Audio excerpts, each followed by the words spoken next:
ফেসবুকের মেসেঞ্জার অথবা হোয়াটসঅ্যাপ নানান রকমের মাধ্যমে আমরা অনেকেই অনেক গ্রুপের সাথে জড়িত, মানে নিজেদের মধ্যে নিজেদের সার্কেলের আত্মীয় স্বজন, বন্ধু বান্ধব, কলিগ বা বিভিন্ন প্রজেক্টে আমরা যখন একসাথে কাজ করি তখন আমরা একসাথে অনেক রকমের কথাবার্তা বলে থাকি, নিজেদের মধ্যে বিভিন্ন মত বিনিময় করে থাকি।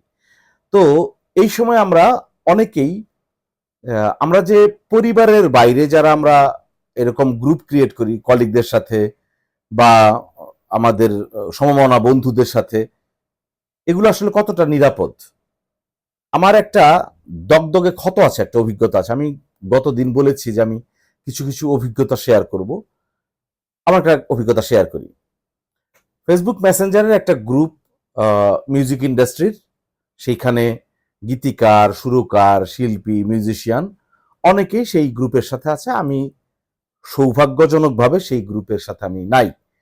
এটা 2017 বা 18 সালের ঘটনা। সেই সময় মেসেঞ্জারে গ্রুপে খুবই সরব ছিল অনেকে। তো আমাদের দেশের একজন জাতীয় চলচ্চিত্র পুরস্কার প্রাপ্ত একজন তরুণ গীতিকার, বয়স আমাদের জুনিয়র। তো সে আমার একটা ছবি, আমার ছোট বোনের সাথে বইমেলায় একটা ছবি, সেই ছবিটা নিয়ে তাদের গ্রুপের মধ্যে আলোচনা করছে খুব নোংরাভাবে। অর্থাৎ সেইখানে ছবিটা এরকম যে আমরা থাকে না যে ইন্ডাস্ট্রির যারা ছোট ভাই, ছোট বোন, এরকম অনেকের সাথে তো আমরা একটু কাছাকাছি দাঁড়িয়ে ছবি উঠি। তো মেয়েটার বুকের অংশ এবং আমার কাঁধের অংশ লাল কালি দিয়ে মার্ক করে সে এই ছবিটা ওদের গ্রুপে, মেসেঞ্জার গ্রুপে পাঠাইছে। পাঠানোর পর সেইখানে ডিরক স্টার একজন গায়ক, সে বাচ্চু ভাইয়ের গান টান কাভার করে, সে এটাতে অংশ নিয়েছে সে স্বতঃস্ফূর্তভাবে। যে প্রথমে ওই যে বললাম যে জাতীয় চলচ্চিত্র পুরস্কার প্রাপ্ত একজন গীতিকার, খুবই পপুলার, পরিচিত, আমাদের জুনিয়র অনেক। তো সে আর হচ্ছে ডিরক স্টারের এক গায়ক, তারা দুজন মিলে সেই গ্রুপের মধ্যে ব্যাপক নোংরামি করছে, কিন্তু তারা বুঝতে পারতেছে না যে এই কথা লিক হয়ে যাবে।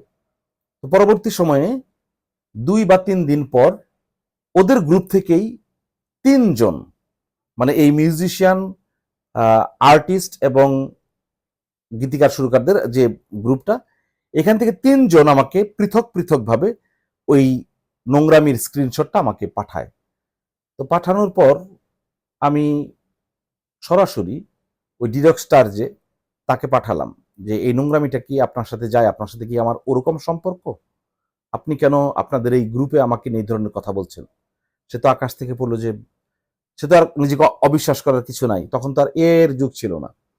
সে আকাশ থেকে পড়লো, সে খুবই ধাক্কা খাইলো, কারণ দেখা হলে সে আমাকে যথেষ্ট রেসপেক্ট করে।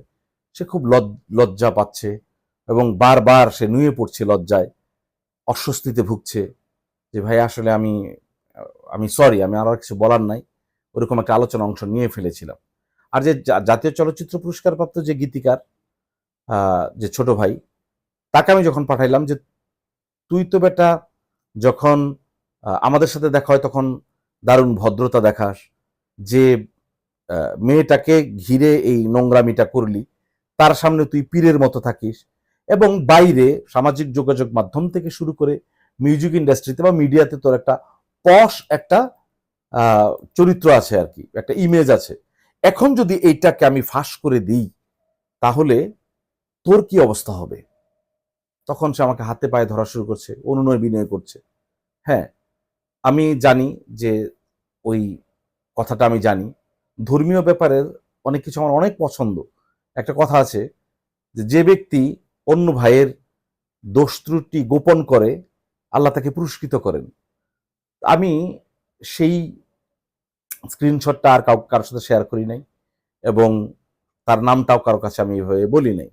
এই নোংরামিটা যে করলো আমার সাথে, আমি কিন্তু জেনে গেলাম।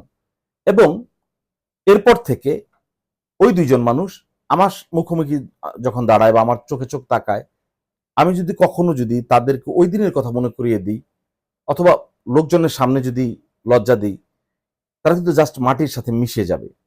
তো এটা কেন হলো? এটা হয়েছে এই যে অতিরিক্ত কথা, অতিরিক্ত আড্ডাবাজি, বাঁধনহারা আড্ডাবাজি, এবং কোনো ফলদায়ক কোনো আড্ডা না। শিল্প সাহিত্যের মানুষরা ওখানে, কিন্তু শিল্প সাহিত্যের আলাপ নাই।